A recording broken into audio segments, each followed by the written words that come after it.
And what's going on, everyone? So today we have multiple jobs for you. It's not just going to be a single job. Work, boy. How'd you mess up twice? And we are going to show you what we're going to be doing. So first we have this Vauxhall Insignia right here. I don't know if you can see it. It's got a power steering pump issue. So the customer states that basically she was driving down the motorway and then it just started dragging her, if that makes sense. The steering wheel will go heavy then light, heavy then light. And then what would happen is that the steering wheel actually starts moving on its own. And that is because of a failed power steering pump. Let me show you what it looks like. So we're in the car now and you'll see it here that if you, like right there, that's heavy there. Did you see that? It just dragged, there you go. It just starts dragging on its own. And by the time you get to the end of the stroke, you can actually start to hear the power steering pump. There you go, it's dragging again, look. And that's not me doing that, by the way. And look at this, listen to it. Yeah, no, that's not good, is it? So what we're gonna do is we're gonna go and replace it. It should is the word, a very straightforward job. I never like to say that it's easy, straightforward, but it's at the top of the engine bay, so it should be okay, fingers are crossed. So let's go and get started and get this stripped. Let's go. Right, this vehicle is equipped with what you call stretch belt for the power steering pump, so this part over here. So what we have to do is we have to turn the crank whilst also trying to drag it one way, and hopefully we do not clip our finger. There you go. Right, so one tooth out. That's scary. It is scary, mate. You can see it's already a tooth out. There you go. We'll just have to keep turning it pretty much. Ah. Nice one. Nice one. Just lift the engine up, you know. Go on then, bench press it then. Ah. Did you draw? Go on, have you got it? Get it out then. Oh, yeah, I got it. Take it out then. I can't, yeah, I need to turn this thing. Where's the power steering pump? This one here. And this is when the day started to go wrong. Alright, should we check the new part if it's the same, yeah? Why have they given us Come here. What? Look, bro. Does that look brand new? Oh my days. That looks like a surcharge bruh. part. And this is why. Wait. I can't even name them, bro. Who's that? B&Q? No, not Big Q. Oh, right. Oh my days, bro. So this is our new part, supposedly. Why? Why do they do this? I was expecting something more shiny, Oh yeah? So was I. but What is that, bro? Oh my days, bro. off. Anyways, off we go back to the motor factors because Yeah, this is What is why this? I trust IMF, bro. Independent Motor Factors. Don't go back in. You know the scariest part about this is if you clip your finger. Ah, I'm tired of this. Just went back in, for God's sake. This is why I hate saying the E word, bro. It's never easy, is it?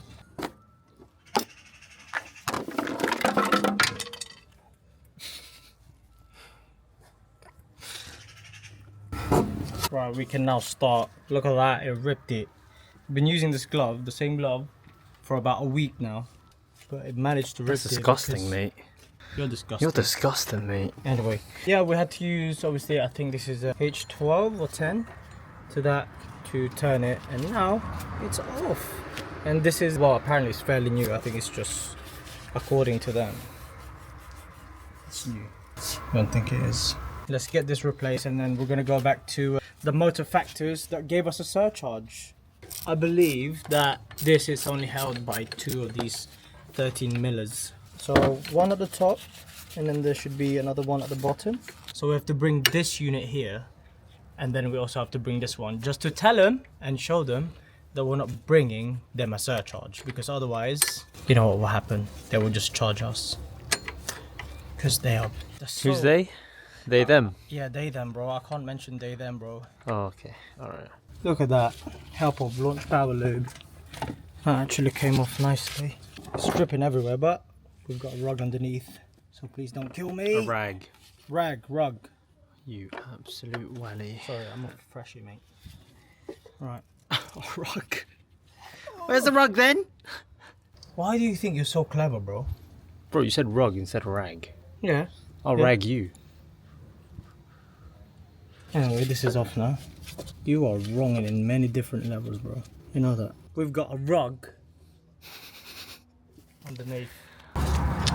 So that's nice. So that's all off and done. And wet. Alright. I've been scammed by a company. We were scammed. Look, this was probably a surcharge. This is our one. I've been scammed. Why does our one look newer? We got scammed by a car parts place. Yeah. Can't mention any name. But we got scammed by car parts Yeah, that's place. haram. Yeah. Oh, that's annoying, isn't it? Anyway, luckily they're 4 minutes down the road, so we're gonna have to go back there, and we're also gonna check all of the parts that they provided, because You never know. we've got a long day, mate. Yeah, you And never know. do you? You never know. Yeah. So let's go back there. Do you want to stay here? What? No. Why It's would you? just Why, down the road. why would you leave me here alone? It's just down the road. That means we have to pack up. No.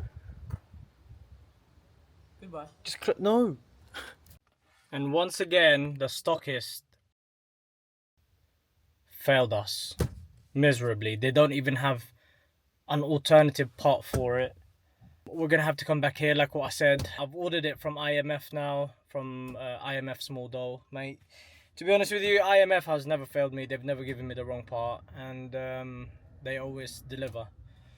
Anyway, I've been scammed. I got sold a surcharge part. So we're gonna go on to the next job now. Hopefully the rest of the parts that they've given me is new. It's kind of my fault as well. I should have checked, but you know, I just trust them, I guess. But anyway, on to the next job. Let's go. Okay, now we are on the next job. This is a Nissan Qashqai in for a map sensor replacement, supposedly, apparently, when he had it diagnosed by Halfords, but we'll see if it is actually that. Apparently it's the map sensor. And also we're going to be doing the subframe rear bush, and you know that job is huge to do, but you know, as we always do, we always pull through. So let's first diagnose this and, you know, correct the red check engine light. So let's get to it. Right, so we are on the Launch DO1 now.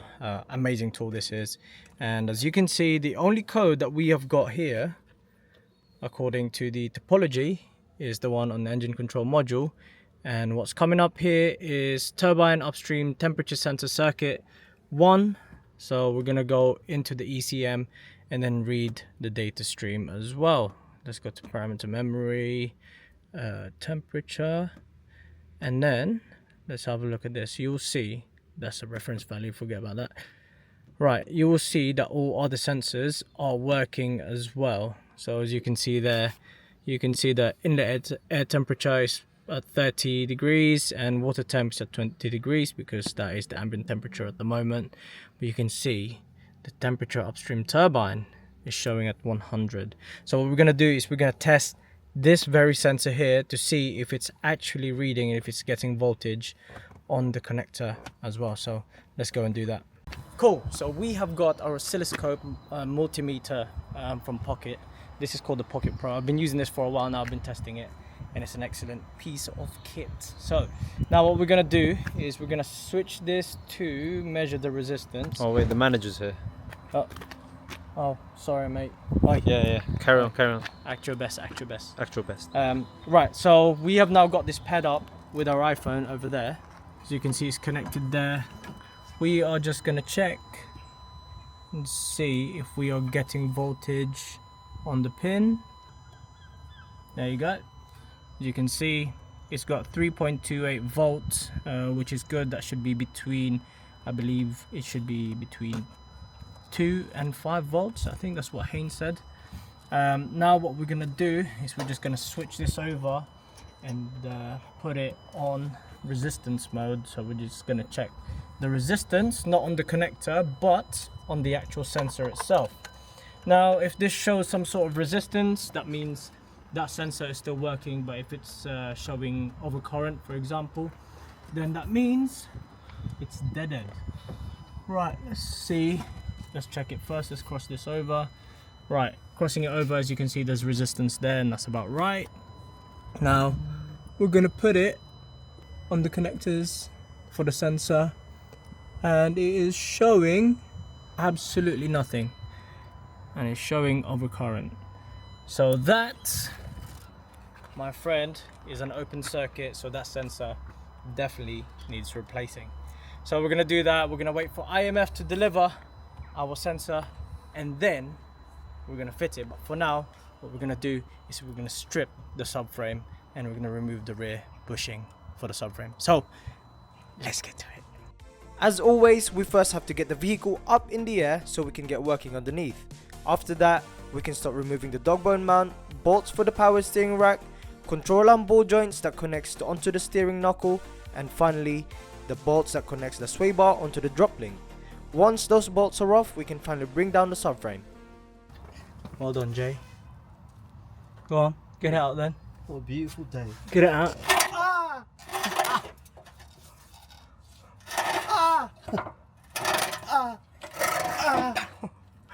Overacting. Right, do you want to see why they wanted it replaced? Look at this. Oh yeah, I like it when you do When that. when it's supposed to be like this.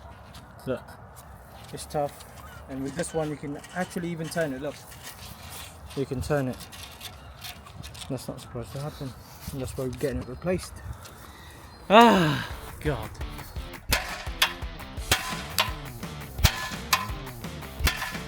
Heave. Golf driver. What's the yardage? 320 yards, yeah? Love to see it. What we're doing here is cleaning the hole for the subframe bush, ensuring that it's free from rust to ensure that the new bush can sit in nice and flush. After that, we can start pressing the new bush in place. Go in. Work, boy.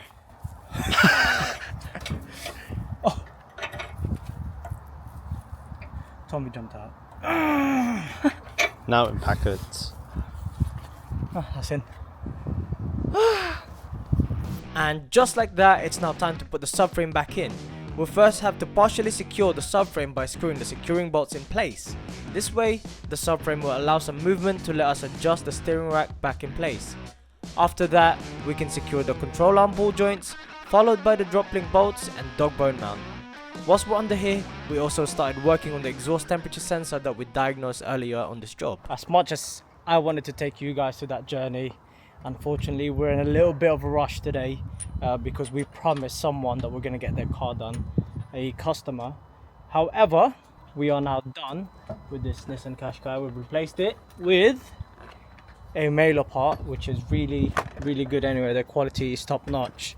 And let me just show you what the data stream is saying now. Look at this.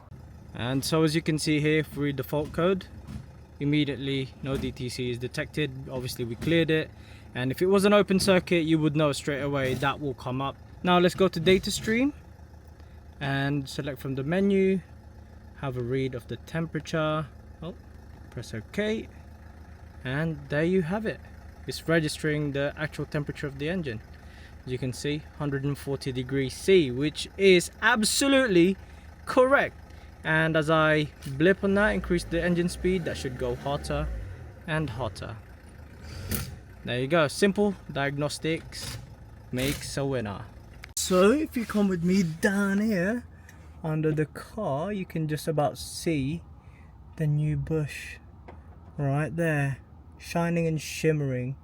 And if we look up a little bit, you can see it more right there, nice and new. Obviously we replaced both sides, so this is the driver's side now, so that's all been replaced and he should be passing the MOT.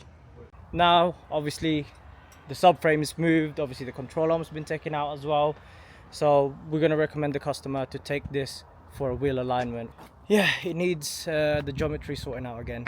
But anyway guys, we'll catch you on the next job. What are you doing, mate? What are you doing?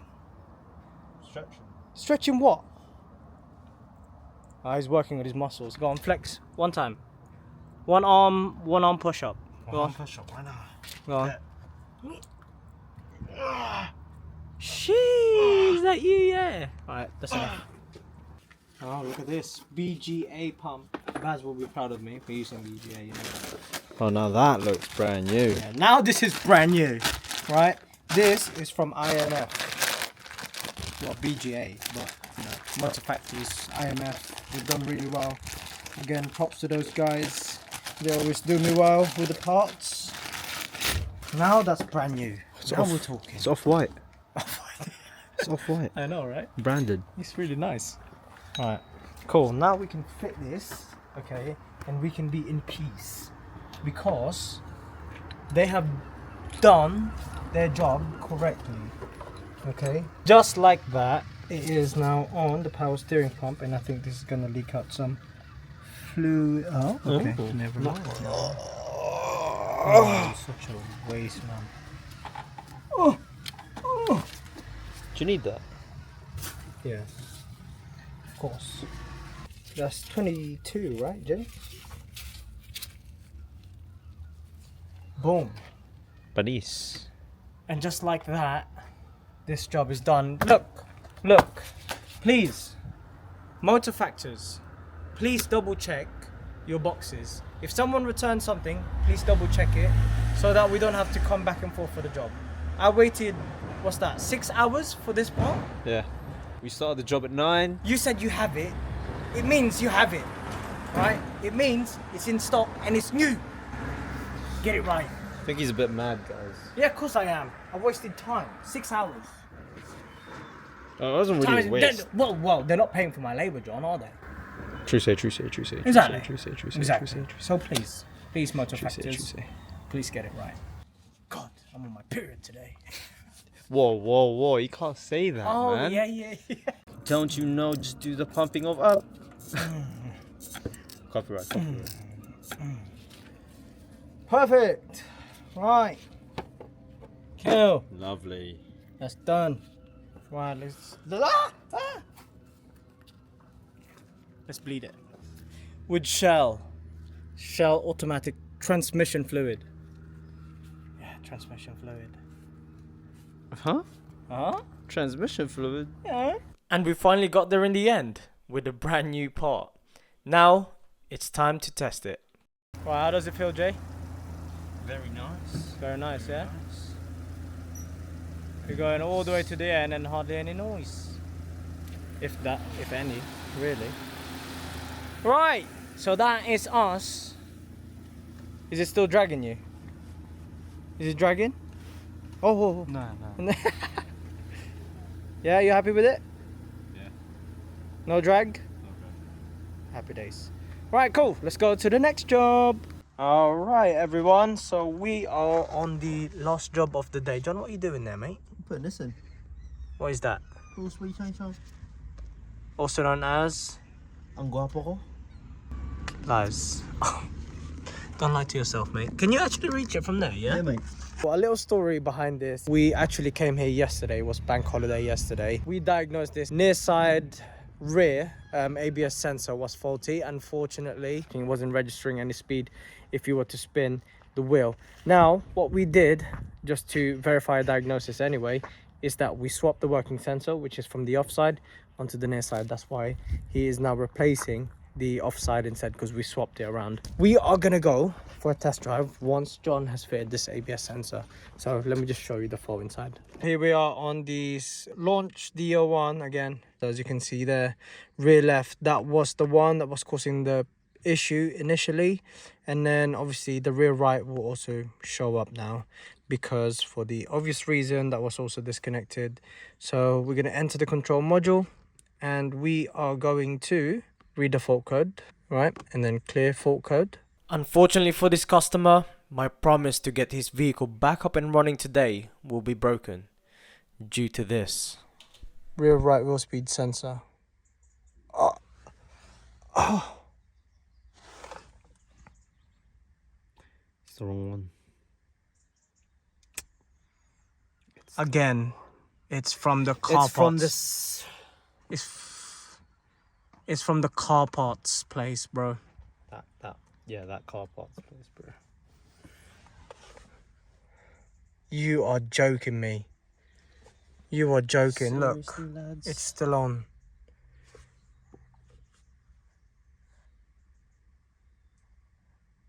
Installed component incorrect. Did you install it incorrectly? Nope. Oh my god, bro. Can you believe this? All parts from that car parts place. Bodged. How can they get it How did they wrong? mess up? Watch that. I don't understand. Watch that last part in the van that we're gonna do also be wrong. How? How'd you mess up twice in a row in a day? In a sitting. It's the same though, right? Like it fits. But what's this? So we're gonna go into live data and see if it works, yeah? Yeah. Because that's just annoying. If it doesn't work, bro. That should have cleared, but it hasn't. Look, you can see it there. The ABS light's still on. Oh my god, whatever. Right, watch this. Right. If I reverse the car, you'll see it there. It will go. You see how the left rear is changing now, and if we go forward, you can see it changing. But this one is detecting that we're traveling at 250 kilometers per hour, which is absolutely insane. Oh god, honestly, they are the pinnacle of letdowns. Like, this is the reason why I've started using like independent IFA motor factors now. Like Bennett, if you know them, JR Car Parts, because they actually put more effort in with their customers, I feel like, because they're not that big, you know.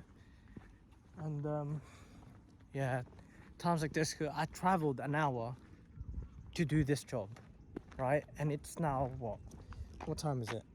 Look, 6:41. You can see it right there, 6:41. Right? It's just jarring. It just adds up time, fuel, insurance, you know, paying John, getting Tommy out here, all of that. It's just, it adds up, man. And it's just frustrating. Anyway, guys, yeah, please subscribe, it helps. Thank you very much for watching. If you did enjoy this content, please like, share, comment, and subscribe. And we will see you in the next one. Peace. So we ordered 3 things from this car parts place, yeah? Car parts place. And that's the power steering pump, that's the temperature sensor, and the wheel speed sensor. Those are the 3 things that we ordered today, because those are the jobs today. Now, they've got 2 things wrong. The other one that we did not open is the temperature sensor. John, would you like to do the deed, mate? Let's see if they got this wrong or right. Right. So, what do you think? Is it open or is it closed? It's opened already, mate. It's open. Right, okay. Okay.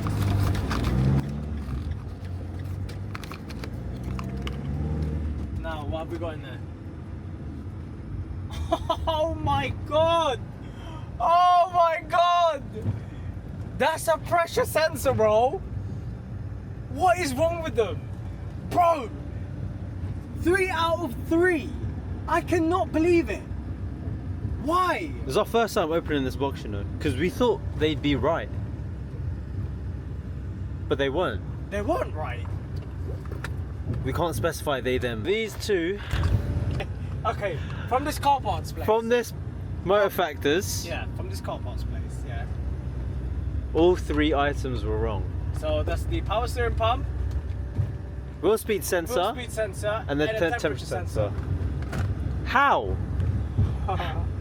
And this is the first time that we've used them in this area, because you guys probably know this already. We've just recently moved down south, and I found that, you know, IMF is good. And then, wow, We use this one. Unbelievable, mate. What is that? Unbelievable. What is that? How? I cannot fathom how they got it so wrong. Just the whole order was wrong. I don't understand. Incorrectly put in the box. Second, supplied the incorrect wheel speed sensor, because it's meant to be the white one and not the black one. Yes, it matters. It does matter. Black or white, it does matter on this one. Or alright? yellow. No. Yeah. Or brown. Oh no. Actually, there is a yellow. Yeah, yeah. Or brown. There is a yellow one. Or grey. And there is a grey one. I'm not sure about the brown one. Well, you can't exclude brown. Browns are excluded. Browns are excluded on this one, unfortunately. Wow. Okay. All right. But now, It matters. luckily, we didn't need we did need a temperature sensor, but IMF just delivered it with the power steering just in case. Yeah. It seems like this car doesn't want to give us a rest. Seems like we have to double up on the job, unfortunately. Easy. We are with this Mini Cooper 2017 here today, in for a non-start, apparently. So the customer states that the vehicle showed on the dash that the clutch was overheating. Now they got recovered here. This car is actually from Bournemouth, and we're all the way in Aylesbury, so it's quite far. Now the owner left this because, yeah, like what I said, it doesn't start after that warning appeared on the dash. So now we're gonna diagnose it and find out what that non-start may be. So hopefully it's nothing serious, but when I see that clutch overheat warning on the dash, it's likely that the clutch is starting to wear down. But let's not jump into conclusions. Let's find out properly, go into the OBD and find out if it's just a simple switch, and worst case scenario, the clutch. So let's get to it. Right, cool. So jumping into diagnostics, this is iSmart tool, the 601 Max, Great Britain toolkit this. So we're gonna detect, so it will just automatically do it. So you can see it's really quick as well. We'll just go straight in. It's brilliant kit. So let's go and have a look and see what it says on the diagnostic. So, okay, 10.54 volts. That doesn't look right, does it? But we'll see. Okay. That feels proper comfortable in your hand, doesn't it? Yeah, it's easy, man. It's literally this thing. It's basically one of those big tools, compact into tiny little device with a printer as well. It's amazing. But yeah, that's normal. That was rapid, innit? That was all of the control modules. Let's see, system selection. Let's go into drive, engine control module. Yeah, look, you can see it there. Clutch temperature too high without any damage, allowed to cool down. Warning 2. No, warning 2 is bad already. Crankshaft sensor, general loss of synchronization. Startability limit, VM not reach. Start torque could not be established. So that's probably what's causing the non-start, general loss of synchro.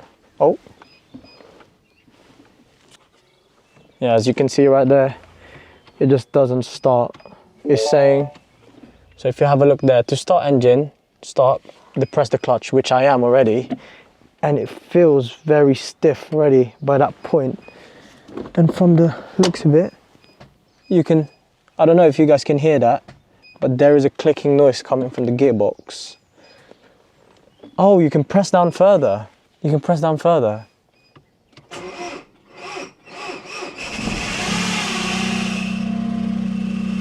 Oh, that sounds horrible. Oh, so it does start. Oh! Look at this. Look. I can go in gears, but it doesn't move. Yeah. So what's that? Well, even without pressing the clutch? Yeah, look. He's not pressing the clutch. I thought it just doesn't start. Oh, yeah, that's definitely the clutch. Unfortunately for the customer. Let's go and let them know and see what the crack is. Hopefully they approve with the repair. And if they do, we'll just replace the clutch. So let's get started. It's more than, unfortunately, just a non-start, unfortunately. So let's speak to the customer, let's get started. So now we have got the confirmation from the customer that we can go ahead with the repair on this vehicle. Unfortunately, it's gonna be a hefty one because the parts and also the labor for this is gonna be extortionate. So yeah, let's get started and hopefully we can get it fixed by today. But yeah, let's go. The first thing that we have to do is to raise the vehicle to working height. Next is to remove the wheels and under tray. This exposes pretty much everything that we need to remove, such as the radiator brace, subframe extension, and most importantly, the gearbox. Whilst John is down under, I started working on top, removing the airbox assembly, battery, ECU and its many connectors, and then finally the battery tray. This then exposes the gearbox from the top, giving us access to remove the gearbox bolts and gear linkage. Alright, here we go. So we have taken all of the bits off, and as you can imagine, look, there's so many wires. If you don't know, if this is your first time like myself, you're probably gonna end up with this mess.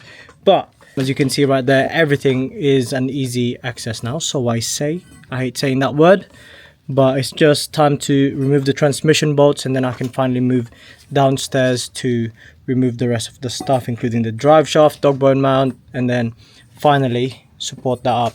Just yet, I don't know if I'm going to be removing this front support bar right here. I think what I'm going to do is lower this piece right here, and then hopefully we can just slide it out and down. Fingers crossed. Fingers crossed I don't have to play with the subframe, but from the data that I've seen, it looks like I do. Yeah, we'll keep going, John, have you drained the oil? Yeah, I've drained that Gearbox oil, yeah? So now let's get started and remove those bolts, but first I'm going to remove the two up top. Let's get to it! What? Huh? What are you saying? You look at this guy. No. Let's just appreciate it. Look at this mechanic wearing a white top. Hey John, you're looking good, boy. You're looking sexy there. Look at this guy. Imagine this guy working in the car. Look, ladies. Look at him. All that aside, we can start working downstairs, removing the rest of the gearbox bolts. To our horror, we unfortunately found this upon removing the starter motor. Different clutch. Want to come off? Oh, it's leaking. Oh, what's that? Alright, let me take a deep breath. Oh my goodness. Oh my god. Yes, it's absolutely mental. I can only imagine what it may look like internally. Even removing the slave cylinder reveals more damage. Oh my god. Yeah, we might need to renew that slave as well, because that is probably what's caused it in the first place to overheat. To quote unquote? Yeah, quote unquote overheat. Right, so me and John made a right mess with this slave cylinder mess here. So I made up a bung right there, you can see it, just so that it stops it from basically dripping out. And if you have a look at the state of this, that is making a mess again. Don't worry guys, we always clean after ourselves. But yeah, we will be replacing this as well because it's starting to leak on this end. More money to be spent. I'm just gonna let her know now. A few minutes later. Right, okay, so stupidly enough, unfortunately our time lapse was not running. So what we had to do is to basically remove the front bumper, which is only held by 1, 2, 3, and then you can see it here, there's another one that goes across on this side, which is another T30, which is not a problem, and then it just pops off, and then obviously down here as well.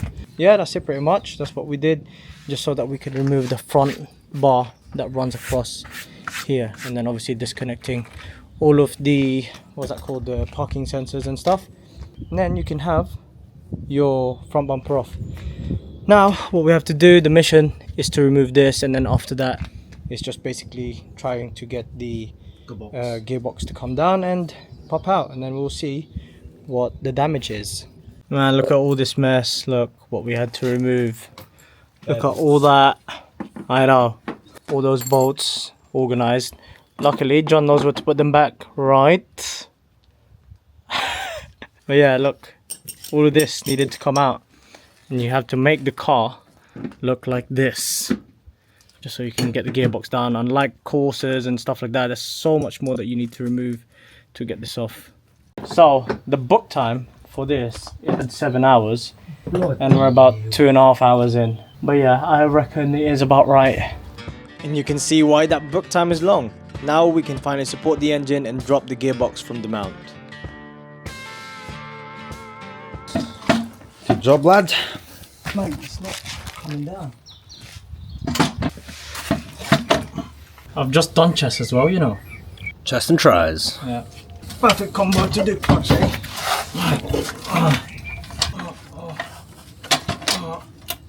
Oh, why is that? It is coming out. Huh? How's that coming out, mate? Oh my god, the It is tight. Oh my god. Oh my god. Lift, lift, lift, lift. Lift, lift, lift, lift, lift, lift. It's out, it's out. Yeah, it's out. It's but gonna come out now. it's out, but how's it fitting now? You need to rotate. Oh, yeah, got it. Right here. Cock. Huh? Cock right there. Yeah, yeah. There you go. All the job left. There we go. Oh my god! What is it? He's forgotten something. What is it? Disconnect it quick. Oh, thanks for that, John. Nice help, man. All right, let's have a look at this baby. Oh my god! Yeah, that is the. Oh my god! Yeah, no, that's clutch riding. Look. It's bubbling, bro. Yeah, you see how it melted. Completely and utterly scorched. Yeah, that's done. That's finished. Luckily, we have all this as well. Unfortunately for the owner, it is clear to see that this clutch assembly failed completely due to heat soak, and it's evident from the melted plastic. In turn, this causes warning on the dash and that horrendous noise coming from the gearbox. That being said, let's remove the pressure plate and find out the cause of all the melted plastic. Oh my god, bro. I'm so scared. I am gonna be turd in that, mate. You swimming in that? Yeah, I don't want to do that. I don't really want to. Oh!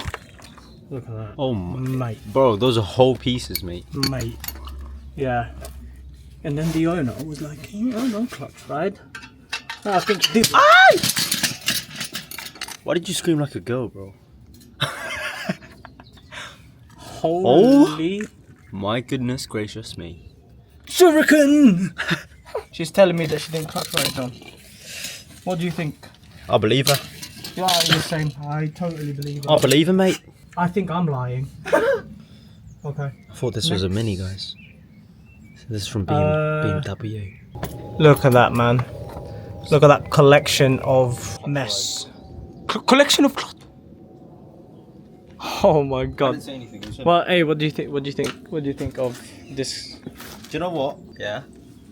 She told us she wasn't clutch riding. Yeah. As I said before, I believe her. Nah. That is. Yeah. Look at this state of that, mate. Yeah, I know. You could use it as a weapon, mate. You know what I mean? Should you?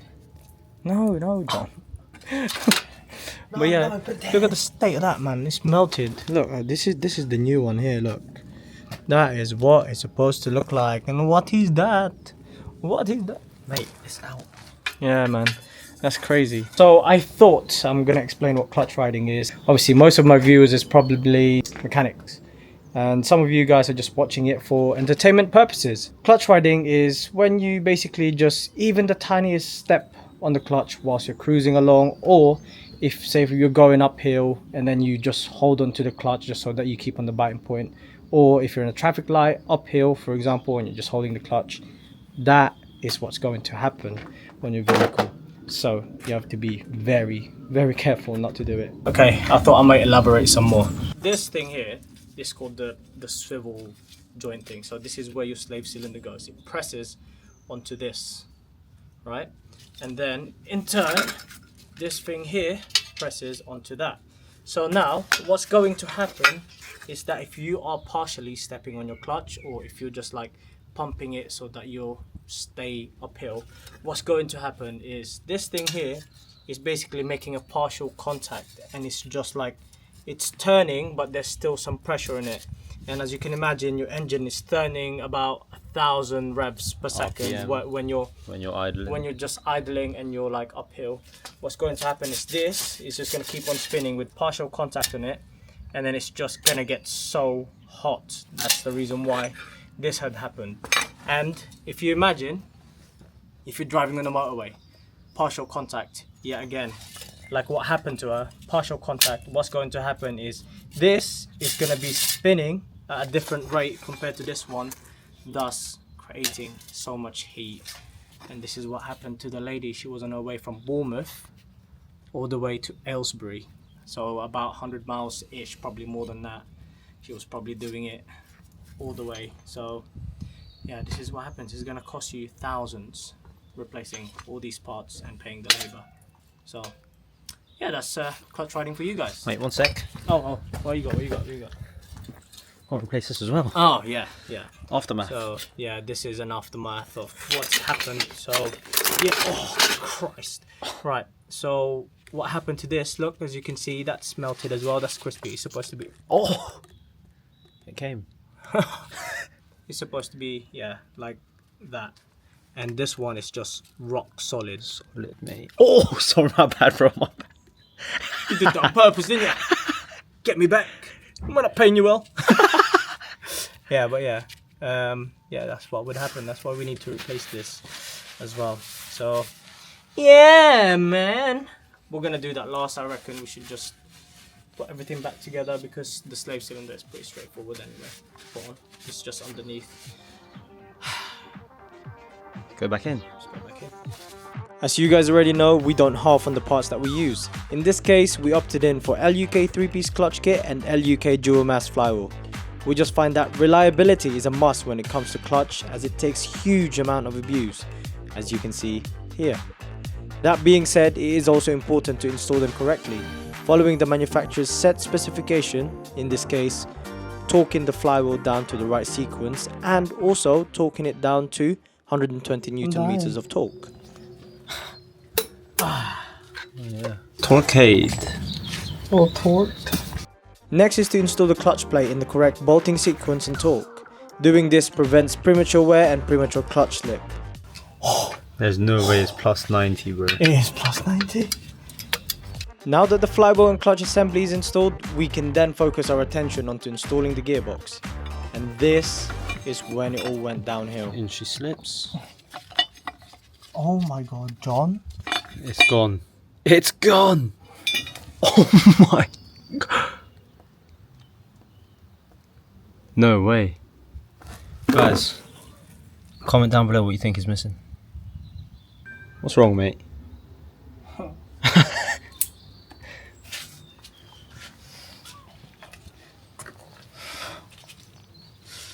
Oh man. Yeah, that's not gonna work anymore, mate. Oh man. Yeah.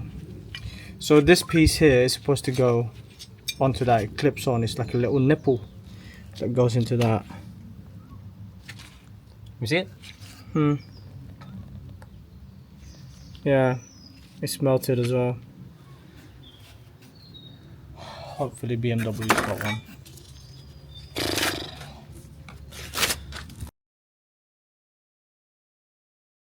Yeah. You guys must be wondering why the gearbox and everything else is in here. I can't tell you. But actually I could. Mate, I am actually like done, man. I can't believe it. I can't believe it. So we have to come back here tomorrow. So that's where we're gonna see. We're gonna pack all of the stuff away, and then we're gonna come back here in 24 hours time, less than that now. All because Of what? Oh my god, all because of that little tiny swivel point. where's it gone? I don't know, mate. I don't care really, to be honest with you. I'm done with that thing. But yeah, we'll see you guys in 24 hours. Eventually.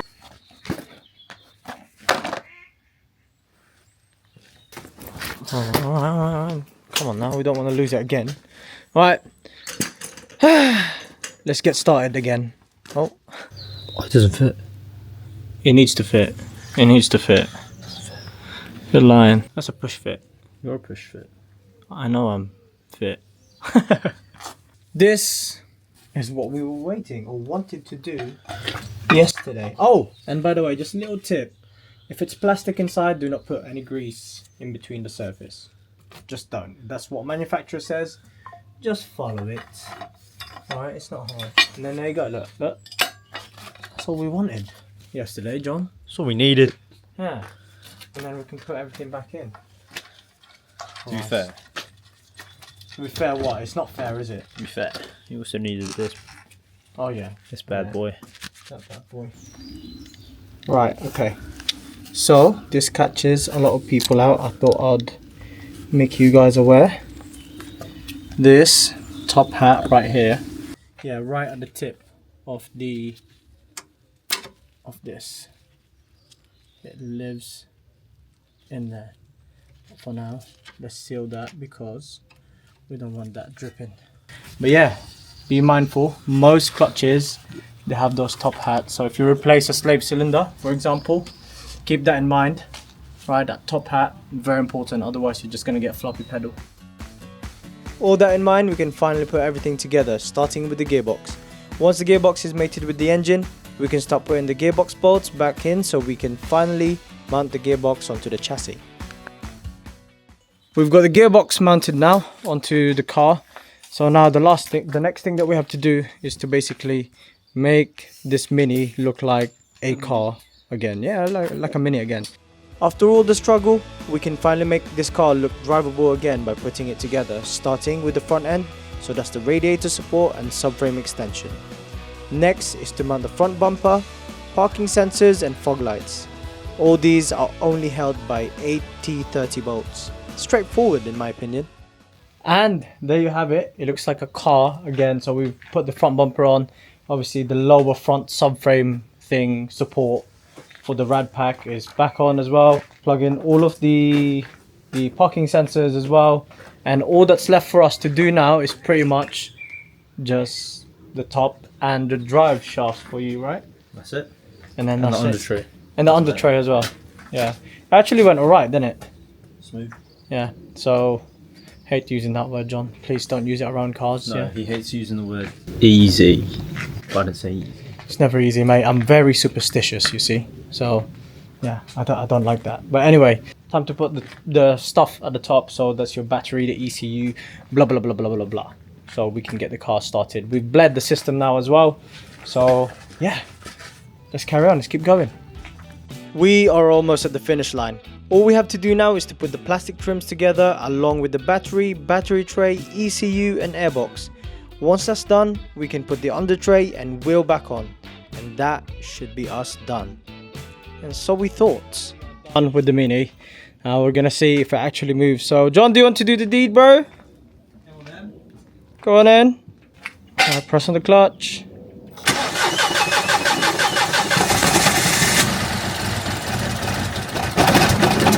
Easy.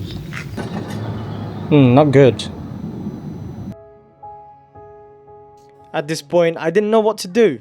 Could it be that we broke a wire, caught a wire in between the engine and the gearbox? So let's jump into the diagnostics. What are you getting there, John? Scanning at the moment. And it's showing drivetrain error. Yeah, we'll scan it for now. Look how quick that is. Look at it. Oh, plethora. Plethora. Alright, okay, let's have a look. Looking at these faults, it seems like we broke a wire or something, as everything is either a short or open circuit. But then I remembered something very dumb and simple. Well, I'll tell you, because obviously we removed the ECU, and if you have a look at the second this one here, look, loose compared to that one. Look, you can actually see that it's sitting a lot higher, so that's my fault. I did not connect it. Yeah, good thing we actually gave it a go first before handing it back to the customer, because we don't really want them worrying about all of that stuff. So let's redo that and try again. Right, so I've just removed obviously the ECU stuff, and look at this. Look at that. Aren't I good? Nah, mate. Look, this one is in there, so yeah, we have to reconnect this one here. Noob. What a noob. Rookie mistake. What a rook. Whoa, whoa, whoa, whoa. Oh, that's the mistake that I made. That's what you did. Yeah, that's what I did. That's what I did. I can't lie. What did you do? Yeah, yeah, okay. Don't do the me. There you go. Well, I just did. Right. Lift it, lift it. Yeah, that's fine, okay. Now, let's reconnect this one here. Let's reconnect that one. And then reconnect that one.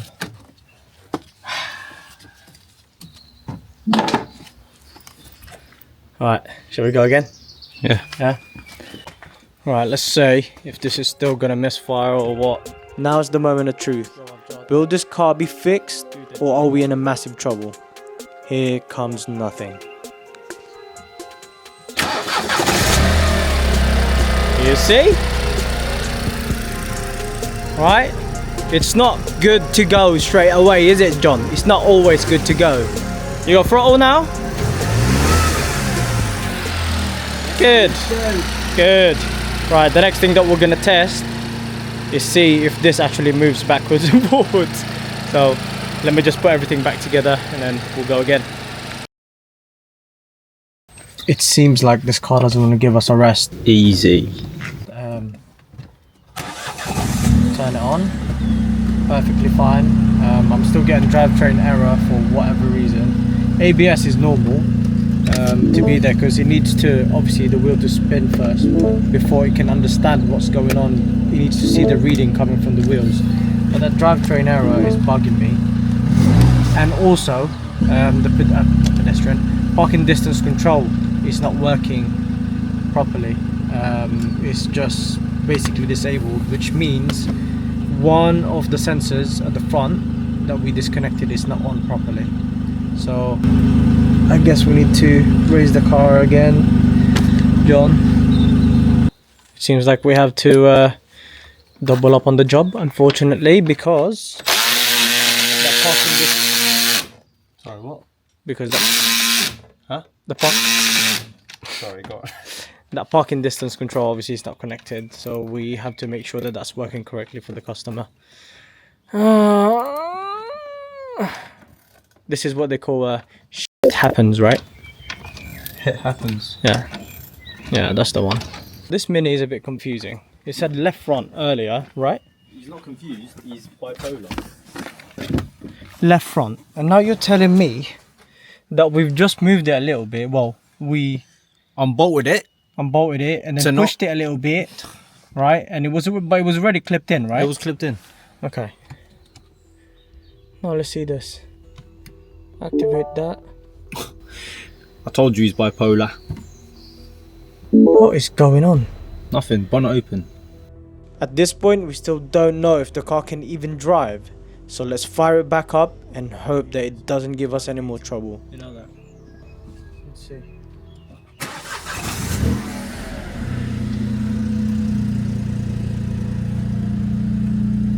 Your door's open, mate. Okay. Oh. No dramas, that's fine. Fine. We activate the parking. Ah, it's working. Working. Now let's reverse out. See this.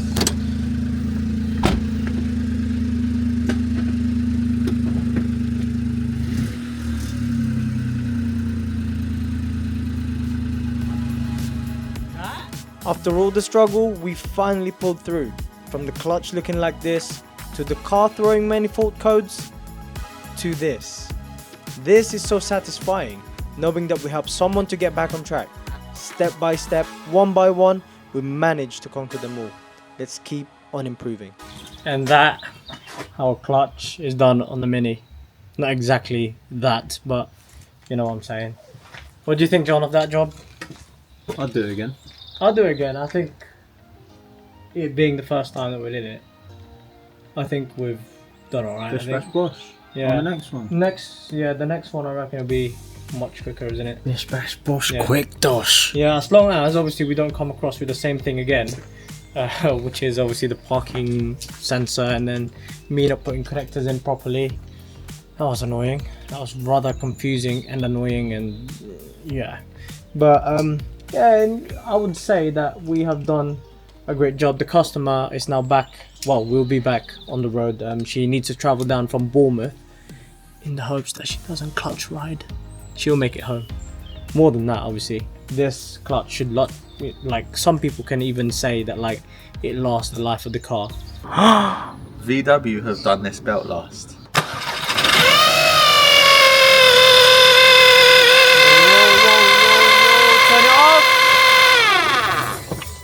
Yeah, that's Oh, not no. good, is it? Here is a 2009 2-litre turbo VW EOS in for a cam belt replacement, but with a catch. This engine is very easy to work with enough space to easily access the things that you need to work on. However, this specific car will need some mending, and I kid you not, this job did not go well in any shape or form. So, let's get to it. So we have a VW EOS or EOS, whatever you want to call it. The customer has just called it on time, to be fair. Time. As you heard, this one is screaming. The timing belt tensioner, as you can see, it is in a bad state. The belt is very, very thin now as well. So luckily for the owner, he called us straight away. I think it was yesterday when it just started screaming on him. And he said, look, can you do the timing belt for us? So I was just like, yeah, okay, let's do it urgently. He's another subscriber of ours. So we're gonna help him to get this VW EOS, whatever you wanna call it, in the right state again. So let's go and get started. Let's get set up. Without further ado, we started removing the stuff that needs to be removed to access the timing belt. If you're doing this job for the first time, know that you will also need to raise the driver's side of the vehicle and clear the wheel arch lining. This will later give you access to the bolt. To access the timing belt, you first have to remove the auxiliary belt, coolant bottle, windscreen washer filler thingy, few coolant and fuel pipes, charcoal canister, and finally the engine mount. This one was not letting go without a fight, and upon removing it, we found something very worrying. Kirby, what's going on, mate? So this bottom bolt for the engine mount, when I went to go have a look at it, Yeah. it was sticking out by this much, but it was tight. Yeah. So it wasn't actually clamping to the The actual block. yeah. Yeah. Yeah. So but now it's coming out very slowly and a bit bent. So I'm just trying to work it in and out. This is when everything started to go wrong with this job. If you think this is all it, keep watching to find out how much of a joke this job is. Unreal. Yeah, that is quite bad. If you can imagine. And this is the bolt that Kirby managed to remove from the engine mount. Absolutely bent and mullered. It goes opposite that. No, I mean like, yeah, what you've got, the bolt. The bolt is what I'm talking about, John. I'm not talking about anything else, mate. Yeah, I'm talking about this. Mine bends upwards. Oh, this one could also bend upwards. Look. Yeah. Right. We found another snap bolt, and Yeah, we're good. and it seems like it came from that piece that goes getting there, across over here. So there's a possibility that the other half is still in there. Whoever's done this previous timing belt job has absolutely ignored every single torque settings on the manual and just mounted it with whatever tool he had on hand. Absolutely atrocious. Creepy stuff, man. Damn. Yeah. Try and pull. Brother. Wrestling the engine, brother. That's hogging the engine. I love VWs. Oh Yeah, dear. these are difficult to get out. And Definitely. as suspected, look at that bolt. If that is bent in there, we're gonna struggle to take it out. Oh, that's the bottom one. Ah, There's one. the luck you bring. That's that. This is And where's the snapped one? The snapped one is right here. These are the bolts that came out of that thing. So one good one. Someone's over tightened, or just Yeah, someone's done a duty job. If they've cross-threaded this one, they've probably cross-threaded this one, and that's why that's broke. That snapped. Yeah, you can actually see that it's a little bit. You see it? Mm-hmm. God. Well, that's gonna be fun taking this one out. That's gonna be fun. Due to poor workmanship, my customer will need to spend extra money so that we can get this rectified. And it doesn't end there.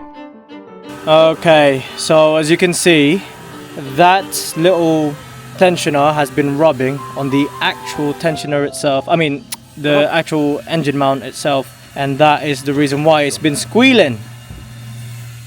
Because this one, as you can imagine, this is sitting like so, and it's touching on this engine mount right here. So it's sitting, I can't remember how it sits now, somewhere, but yeah, anyway, it is rubbing on that, and that's why it's been squealing. The bolt that was overly tightened obviously gave up. Have a look at the bottom pulley as well. Look how much just crap and whatever has fallen down there. Oh, look at that. No way. Someone has done a very bad job on this. Very bad. That's very bad. Oh my days. I don't know how to sort this. That's gonna be, because even if we fit the new belt, same thing will happen again, Kobe. It will rub on the tensioner. Exactly that. Out of the 3 mounting bolts, only one was left to hold the whole engine in place and prevented it from falling off the chassis, which is absolutely insane. As you can see, the state of the belt is nowhere near good. If we were to fit the new belt without mounting the engine properly, the same thing will happen. At this point, we were in a massive... Don't know what to do, Kobe. This is gonna take ages. Yeah, I think the best plan of action is to put it all back together, get it securely with 2 bolts, and then we'll have to return or get that to a machinist. Yeah, for sure. Because I think that bolt is going to be a bit bent inside there. It's not getting any better, is it, mate? No. What next? Oh, mate, don't. Alright. Hopefully the next job is nice. That's what I'm saying. Right, so... yeah, we're gonna have to drill that out, because have a look at this. So you already know that thing snaps. The rear one doesn't actually hold. And that bottom one, you can see, yeah, right there, that one is actually cross-threaded. Luckily that one is open on the other end, so we can put a nut on the other side. But with this one, it's got no chance. Look at it. So we are forced to drill this out, easy out it, and then go from there, and hopefully it comes out.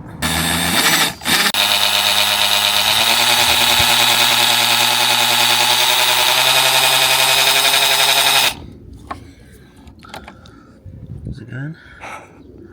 It's a tough bolt. Like what Kirby said, tough bolt. This thing doesn't want to budge at all. Not like we're using a blunt drill, but it just wouldn't budge. However, by using our tiny brains, we managed to figure something out.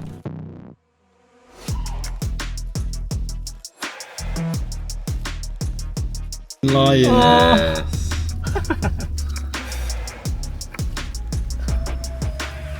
Oh my god. Oh my god! Yeah! Yeah! Yes.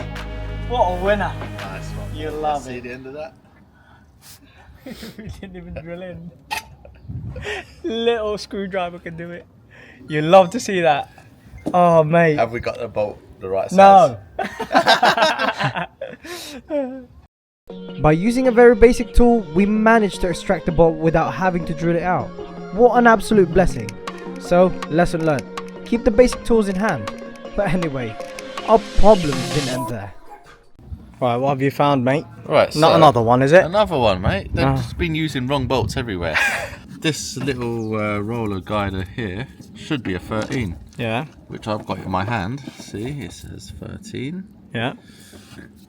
It's loose. Should be a 13, but I think that's Did they just mix and match the bolts on Yeah, this? even the tensioner, that's meant to be a 15mm nut. That Yeah. was a 13mm nut. No, I swear to you, it was 12 as 12. well or some Oh, they've used some funky kit or something. I don't know. Yeah. But the thing is, the water pump actually shows VW. Is it? Question is, did they change the water pump? If that says Yeah, that says VW. VW, Yeah. and what's the belt? Is there any markings on the belt? The belt says... Oh no, VW. The gate says VW. VW the gates. have done this. VW have done this belt last. Interesting. Or someone's just used genuine parts. Good don't point. want to blame VW. No, this is not VW job, I don't think. They wouldn't do this. They would follow a sequence. You used to work at dealers, Yep. surely. They follow a sequence for this, right? Yeah. No gunning it down. No gunning it down. Yeah. Woo. Okay. Anyway, time for them to come out now, and obviously got to drain the water pump as well. So let's get to it. God. What? This No, is, come on. this is only meant to be 20 Newton meters. I'm hanging off of it.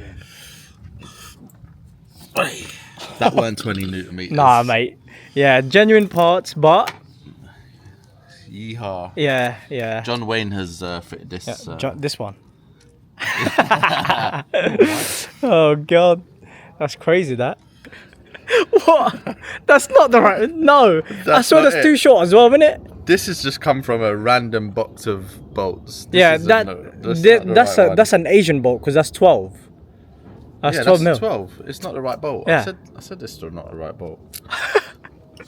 Yo, what right job did they do on this? What else is not right? Oh my god. Oh. Anyway, let's remove the water pump. Let's go. Yeah, rub it. Rub it nice and good. Stick it in there. Once the surface is clean, we can finally start putting everything back in place, starting with the water pump and the pulleys. This time, we will be using the right bolts and the right torque settings to ensure that nothing comes loose. We can finally then fit the fresh timing belt in place, set the correct tension on the tensioner, and we're pretty much there. Right, so we've fitted everything now. So you've got the timing belt, the tensioner, the two pulleys, the water pump, and obviously we've got the mark. Genuine. Genuine. Yeah, that's it. It's all there now. So timing belt, water pump, tensioner, and then the two pulleys as well. Now what we're gonna do is we're gonna turn it over clockwise twice at the bottom, and these should line up. So that one should still line up there, and then that, you can just about see the small marker, should line up with that over there as well. So let's go and turn it twice, and that is obviously the tensioner. It's in that little gap that it needs to be in. So let's turn it. We have come a long way, from the timing belt looking like this to this.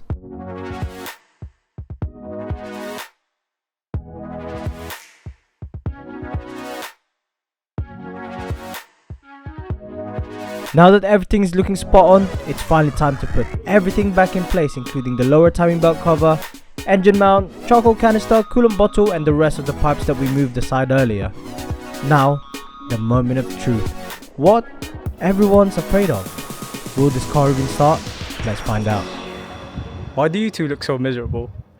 Because this job has been a nightmare. We've only been here 5 minutes. Yeah. Right, okay. So everything is back on now. John is just trying to remove the what's it called? Rubber Yeah, bungs. bungs for the cover, the beauty cover, airbox, should you say? Yeah, look at that. Look at that beautiful face of his. Oh. God, not suitable for work. Jesus. Not suitable for children. Yeah, definitely not. I have to mark this now. Go on, John. Oh yeah. Hell. He cracked me up when he was talking to the school Look at kids. Yeah. I couldn't believe it. talking to me. What was your name? Jeffrey. My name's Jeff. Jeffrey Dahmer. Oh, don't forget this. Wait. Forget this. What? This clip. Oh, it goes on there. Yeah. So this is the final piece now, and then we're gonna be cranking it. So, who's gonna do the deed? Is it you or is it Kirby? Why you guys are nervous? Whoa, whoa, whoa, whoa, whoa. John, did you tighten the crank bolts properly? Yeah, you nipped it down, yeah? Okay. Ready? Are you sure? Are you sure? Oh, I'm so nervous, man. Allow this. Alright, go on.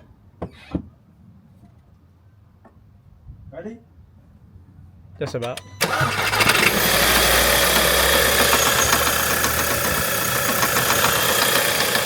Turn it off, turn it off. Go again. Go again.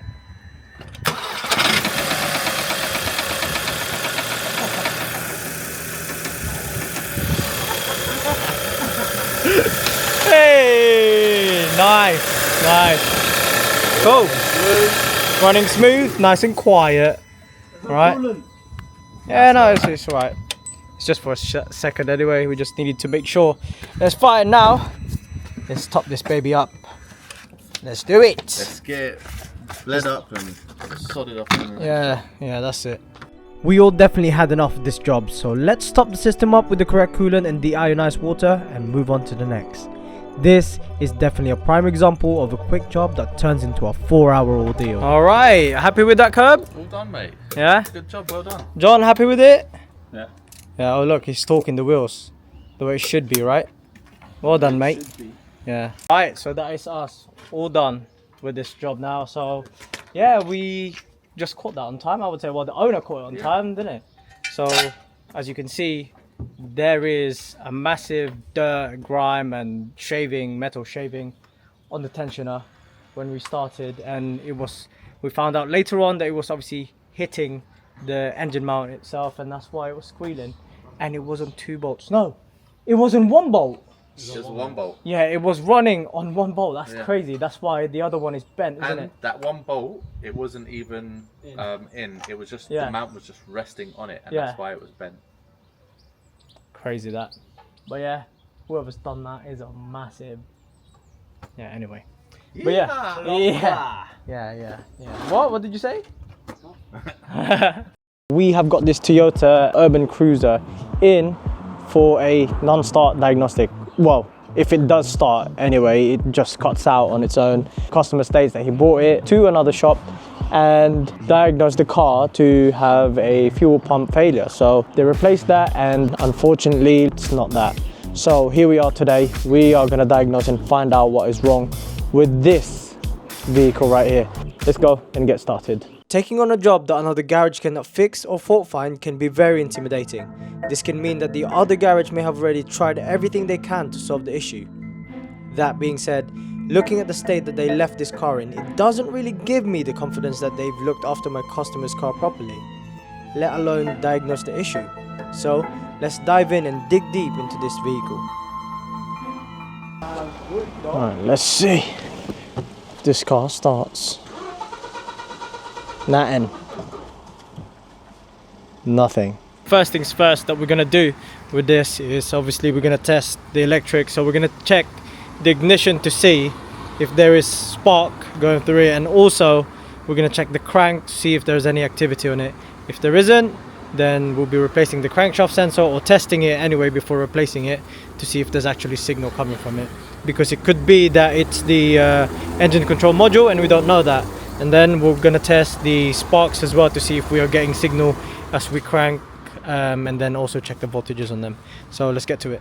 So what we're gonna do for now, we are gonna be testing the coils just to see if it's getting any voltage there to begin with, and then we'll start checking signals later on if our practical tests aren't working out. So I'm just gonna quickly back probe all these ignition coils and stuff like that. Yeah, as you can see right there, that's running at 12 volts, so we have got power on that one. So let's now check this one here.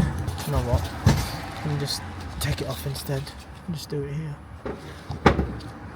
Again, 12 volts on that one. We've got power, say that. Let's have a look at this one, and again 12 volts. This one, we're probably going to see the same pattern here, because he said that it starts, but it just it just cuts out, doesn't it? Yep. Sounds more fueling to me. Yeah, that one's got 12 volts as well. So now the next thing is we're gonna try and crank it to see if we're gonna get signal on our crankshaft and also our camshaft sensor, just to see that little squiggle that we like to see, that it's actually reading. Go on. Yeah. Let's have a look at the inlet side.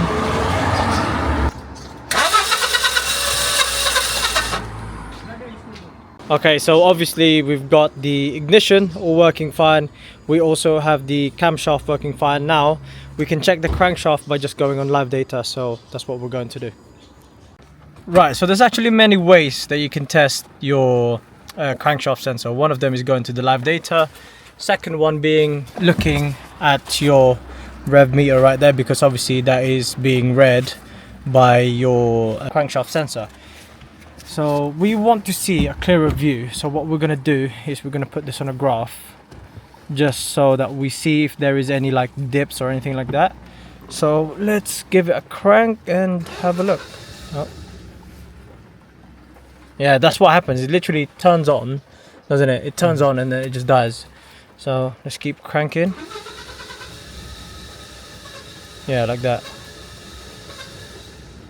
Okay, so we know that the crank speed sensor is actually working. So as you can see, the surge is right there. It turns on and then it turns off and then turns on, turns off. That is what's happening to this car. So now what we're going to do is we're going to try and put a brake cleaner in the intake system, just so that we can see if there is misfueling or anything like that. Because if it starts on brake cleaner, then that means that everything is okay with the air and the sparks as well. Then that just tells us that we have a fueling issue. Yeah, ideas, bro. Ideas. What you got? Well, it starts when you starve it of air, and that's when it idles. Yep. So I reckon we should start with air. Let's do air leak. Yeah, let's test it. Let's go give it a go. Right, let's have a look. See if we get any leaks anywhere. I am suspecting nada, zero. Because as far as I know, they've done this as well, but obviously we want to do our own checks, and that is only coming, that smoke that you can see right there is just coming from that. There is nothing else that I can see, not on the intake mani, yeah, nothing on the crankcase, nothing on the back as well. Now that we've ruled out the possibility of an air leak, we can move on to testing fuel and air mixture. Will this point us to the right direction? Right, so why are we spraying this with brake cleaner? Why? Because we've checked air, there's no leak on air. Yeah. This engine, obviously a petrol engine, needs spark, fuel and air. Now we've checked the sparks, because obviously it starts when it wants to. When we block this up, it starts up. So we're now going to check the fueling. Okay. It's obviously going to be a fueling issue, because we ain't got issue in the air and sparks. So if we spray this and we are able to rev it and keep the engine running while we're spraying it, Okay. then we're going to need to check the fuel Pump. Yeah. Okay. Let's have a look. Go from there. Yeah. Let's see. Go on. I'm gonna go inside and you can spray some. Yeah. Yeah, go on. Let's give it a crack then. Yeah. Go on. You spraying?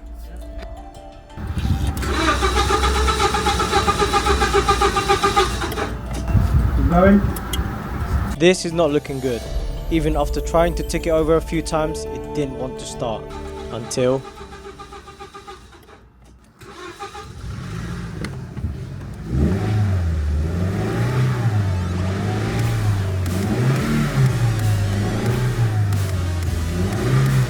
with throttle as well. Wow. And now it's just gonna die, isn't it? Yeah. Mechanic. Oh goodness me. So, have we come to a conclusion yet? Yeah, fuel pump. Fuel pump, yeah? Mechanic. Could it really be the fuel pump that has been causing all this drama? Knowing that the customer has already paid this major chain of garages £900 to replace it. Could it be that they did not replace it? You claiming that they didn't replace it? Is that what you're saying? I mean, we got to check because that's the only thing they touch apparently when they went to that garage. £900 though, can you believe it? Yeah, that included the diagnostic and fuel pump, which is still... That's mad, isn't it? Yeah. And what else happened to this? Is they broke like 2 of the bolts for the seats, or 3, 1 or 2, innit? So they cross-threaded the back bolts, so it's impossible to get it out now. So yeah, that's why we have it like this, don't we? Yeah. Right, cool. I'm gonna do my checks up front. You do that, and yeah, we'll go from there. Right, so before we obviously start replacing the fuel pump, what we're going to do is we're gonna have a look and see if the voltage is good or not, the one that's going to the back, because as you know, the fuel pump needs power to pump. It could be that, but I highly doubt it because it starts and the fuel delivery is there as well. But obviously, just to check our tracks, make sure to check it. So let's have a look. Obviously this one probably going to have voltage on it. Oh, by the way, we are using a Pocket Pro alongside our Eurotab 3. Mate, it's match made in heaven. Look, the color is the same as well. But anyway, let's see that. So this is for the signal. So one of them is signal, one of them is level, one of them is ground, and one of them is positive. This one here is the positive right here. As you can see the battery voltage there, which is 10 volts right there. And then this is the ground. Just to prove that to you, let's stick the ground on that, power on this side. There you go. You see the voltage right there. And then obviously this is just signal and another signal as well. So to me, that's got a power to the pump, and I can say that is fully working. So let's get to it. Removing the fuel pump is straightforward. All you have to do is to disconnect all fuel lines and connector, rotate the crown of the pump by using a blunt chisel, and get the pump out. And you wouldn't believe what we found. What have we not found? So that's the bottom of that filter. And apparently they module. replaced it. As you can see, the whole filter, that doesn't look replaced, it doesn't look new. The whole pump. There's a filter element inside this, and I don't know if you can see how cloudy and how brown the petrol is inside that. Yeah, that is crazy. Yeah, Could it's it- clogged. Could it be that we possibly have blocked the injectors as well because of that? It is a very possible, it is a possibility. Crazy, isn't it? Yeah. You can all see the gunk under this. If you are thinking that it was just the pump module that they replaced, then I would have to say no. They've unfortunately claimed on their invoice that the whole lift pump assembly was replaced. So now, let's correct this and get ourselves a brand new second-hand pump and get this fixed. Mechanic. There you go, and just like that, we have now got a 2019 Toyota Yaris fuel pump, which is exactly the same as the one that we've got there. And if you compare it to that, look how clean that is. Look at it. So yeah, looking at this, that just suggests to me that either the car's not been looked after well, or it's just because of the age. This is a 2019 pump, which is obviously much younger than the one that we've got, because the one that's in there is a 2010. We'll see you when we get back, and let's get this one fitted.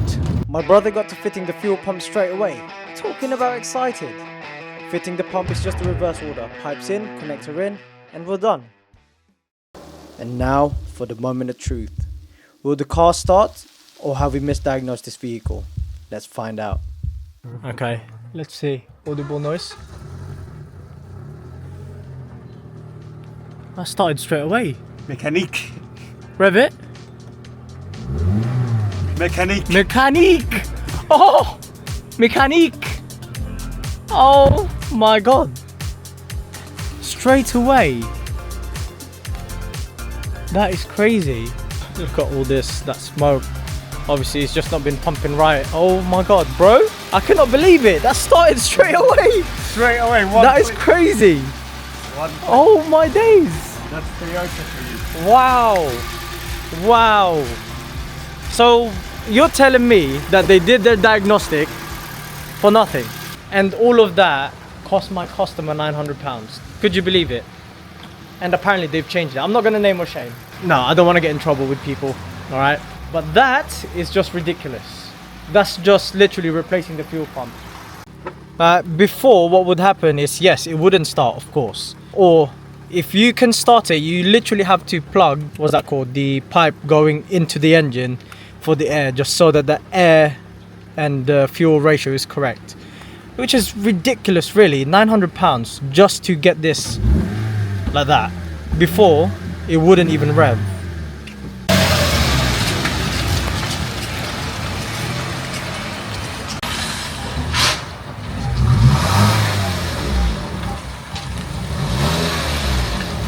You happy with it, mate?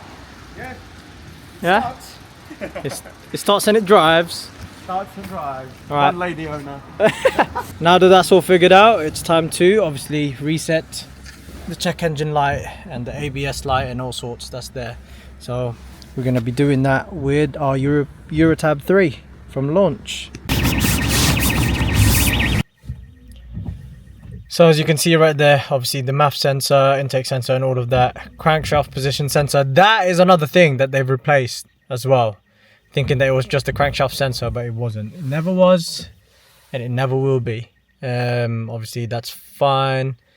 Crankshaft, mass airflow, that's fine. Low voltage, obviously that's fine, because it is low battery. Air conditioning, cool, whatever. Right, cool, we're gonna clear the DTC now, and as you can see, it's just the AC stuff that's on. And then we're going to turn it back on. Have a look. Lovely. Runs normal. No ABS, nothing else. And just like that, we've now managed to fix this vehicle right here. It's just a shame, really, that he had to pay £900 just to obviously change the fuel pump. It's just unreal. Like, how could you possibly charge people for £900 and you didn't even change the fuel pump? They even said that it's just the internal that they replaced, which I don't think has been replaced because it was already dirty and gunky and stuff like that, and there was no sign of them going in there. Like, they had tried to remove it anyway. As you can see on the seats, it had a rounded bolt, and then the other bolt was not on properly, and yeah. So the only way really that you can remove the fuel pump is to raise the seat in the back, and you won't be able to do that unless you remove the bolts in the back. So hopefully you guys enjoyed this content. You know, there's more to learn, so make sure to click that subscribe button and make sure to have that bell notification turned on as well. So thank you very much for watching. Please like, share, comment and subscribe, and we will see you in the next one. Toyota. Peace.